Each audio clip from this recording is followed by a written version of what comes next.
সুপ্রিয় দর্শক, হক green world চ্যানেলে আপনাকে জানাই স্বাগত। ফুল দেখেই আর বলার অপেক্ষা রাখে না, এটি কোন গাছ? হ্যাঁ বন্ধুরা, এটি হচ্ছে রেন লিলি।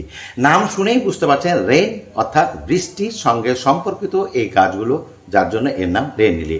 এর জাত বহু রকম আছে, আমার কাছে 4-5 রকম রয়েছে। আপনাদের আমি দেখাবার চেষ্টা করছি যেগুলো ফুটে আছে। তবে হ্যাঁ, স্কিপ করার কোনো প্রয়োজন নেই, কারণ হচ্ছে ভিডিওটি অত্যন্ত ছোট করব আমি, আবার পরবর্তীতে অন্য কোনো তথ্য নিয়ে আমি হাজির হব।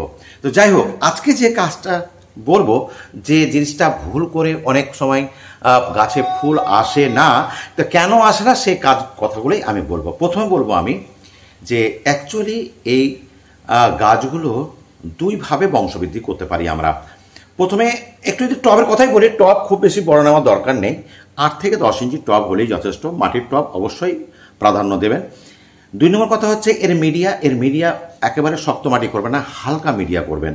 হালকা মিডিয়া এই জন্যই বলছি যে এখানে যেন জল না জমে থাকে, কারণ জল জমে থাকলে বাল্ব থাকে, বাল্ব পেঁয়াজের মতন যে জিনিসগুলো হয় তাকে বাল্ব বলি, সেই বাল্বগুলো কিন্তু পচে যেতে পারে। কাজে না পচলেও হয়তো বৃদ্ধি ব্যাহত হতে পারে, অথবা ফুল দেওয়া থেকে বিরত হতে পারে।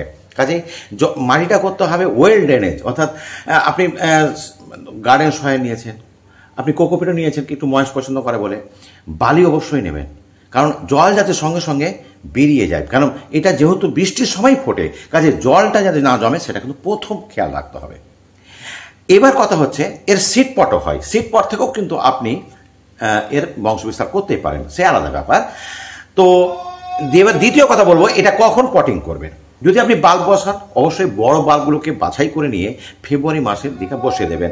আর যদি আপনার ভাগ্য ভালো থাকে, এপ্রিল মে মাসেও যদি বৃষ্টি হয়, তবুও কিন্তু অল্প স্বল্প কিন্তু ফুল পেতে পারেন। তবে হ্যাঁ, জুন মাসের মিডিল থেকে যখন লাগাতার 3-4 দিন বৃষ্টি হয়, তখন কিন্তু বুঝতে হবে যে আপনার এই গাছ ভর্তি ফুল হওয়ার সময় হয়ে গেছে।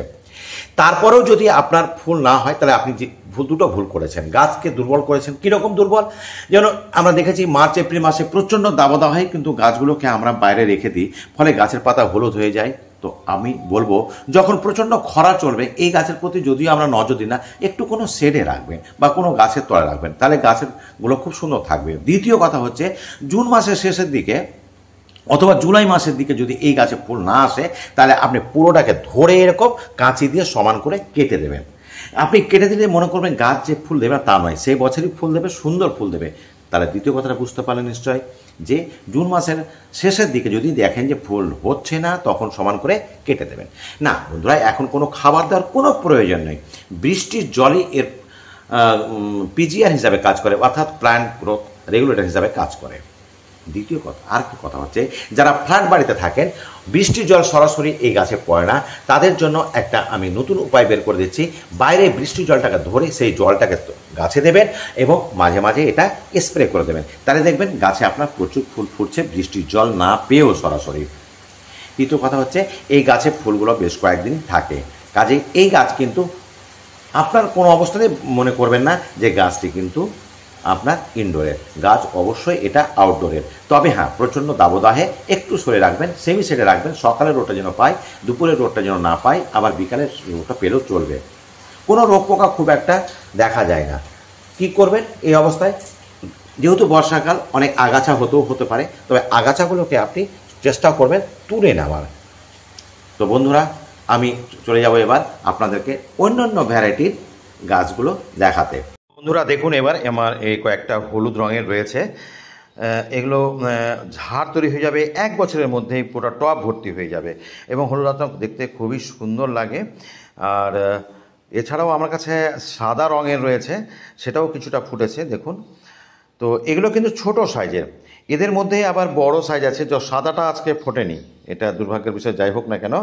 তবে আমার কাছে যে গোলাপি রঙের যেটা হাইব্রিড আছে, একটু বড় সাইজ আর কি, সেটা কিন্তু আজকে আবার ফুটেছে, চলুন সেটাও দেখা যাক।